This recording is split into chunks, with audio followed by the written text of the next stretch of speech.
Selamat datang kembali di pembahasan mendalam kita. Hari ini kita fokus ke bab 53 ya dari materi Anda.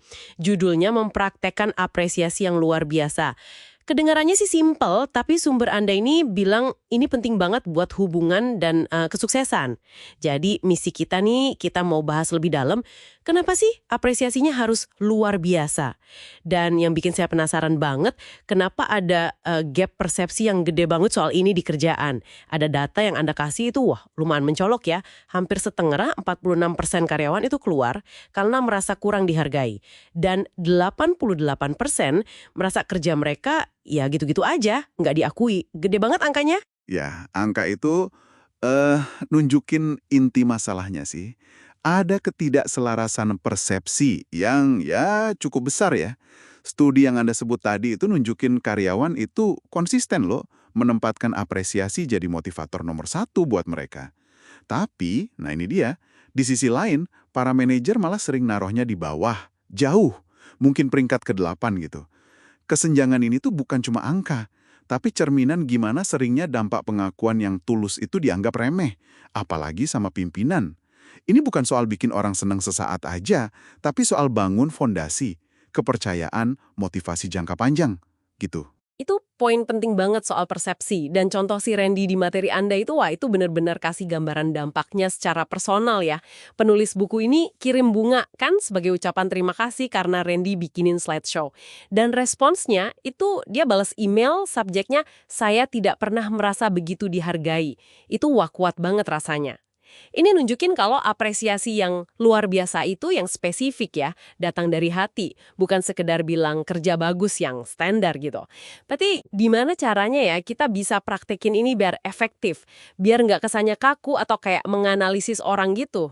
Nah, Anda nyentuh aspek penting nih. Apresiasi yang efektif itu seni. Emang bukan satu cara buat semua orang. Sumber Anda itu nyaranin kita perlu peka sama bahasa orang nerima apresiasi. Tiap orang kan beda ya. Apa mereka lebih visual, jadi senang kalau dipuji tertulis, atau ada kontak mata yang tulus gitu. Atau mungkin auditori, lebih ngena kalau dengar langsung kata-kata pujian, nada suara yang hangat. Atau malah kinestetik, lewat sentuhan yang pas ya, atau hadiah fisik yang bermakna buat dia. Salah satu cara buat tahu nih, coba tanya aja momen di masa lalu pas dia merasa paling dihargai. Misalnya tanya, coba ceritain deh satu momen pas kamu ngerasa kerja kerasmu benar-benar diakui. Jawabannya itu bisa kasih petunjuk bahasa apresiasi dia apa. Oh jadi gitu ya, pentingnya personalisasi tuh di situ. Oke oke. Dan di materi Anda kan ada contoh menarik tuh, gimana penulisnya nerapin ini secara kreatif.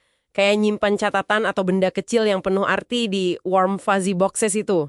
Semacam kotak kenangan hangat pribadi gitu ya. Buat ngingetin momen dihargai. Atau kebiasaan rekannya, si Mark Victor Hansen, yang ngasih patung kecil kalau habis dari perjalanan. Ini bukan soal harganya kan, tapi ya itu pemikiran di baliknya. Tindakan spesifik, personal, nah itu yang sering jadi apresiasi luar biasa. Tepat sekali, benar banget.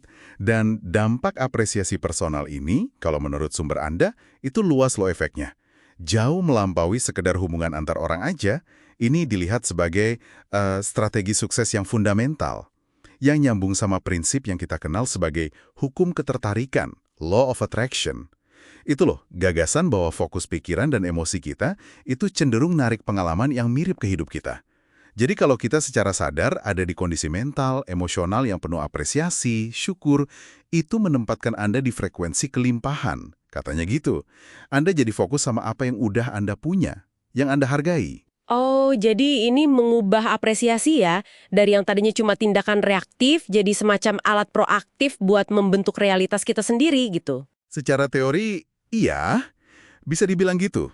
Dengan memfokuskan energi pada rasa syukur, Anda secara aktif nyetel diri Anda ke frekuensi yang narik lebih banyak hal positif untuk disyukuri.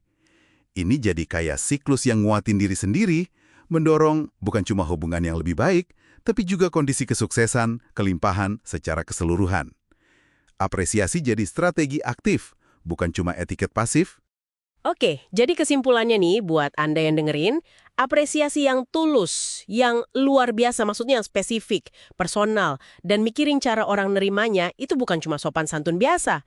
Ini tuh alat strategis, kuat, tapi sering banget diabaikan. Buat apa? Buat ngebina hubungan, motivasi, dan bahkan ya seperti yang baru kita diskusikan, secara aktif narik kesuksesan, menurut prinsip hukum ketertarikan itu. Pertanyaannya sekarang, udahkah Anda mempraktikkan apresiasi yang nggak biasa hari ini? Nah, ini mungkin bisa jadi satu pemikiran terakhir ya buat Anda renungkan. Gimana kalau Anda geser fokus? Dari yang tadinya cuma bereaksi ngasih apresiasi pas nerima sesuatu, jadi secara aktif nyari peluang buat ngasih apresiasi tiap hari. Coba pikirin deh, gimana pergeseran fokus jadi proaktif memberi apresiasi, ini bisa mengubah bukan cuma hubungan Anda ya, tapi juga frekuensi internal Anda. Dan apa yang Anda tarik ke dalam hidup. Kira-kira tindakan apresiasi kecil apa sih yang luar biasa yang bisa Anda mulai hari ini?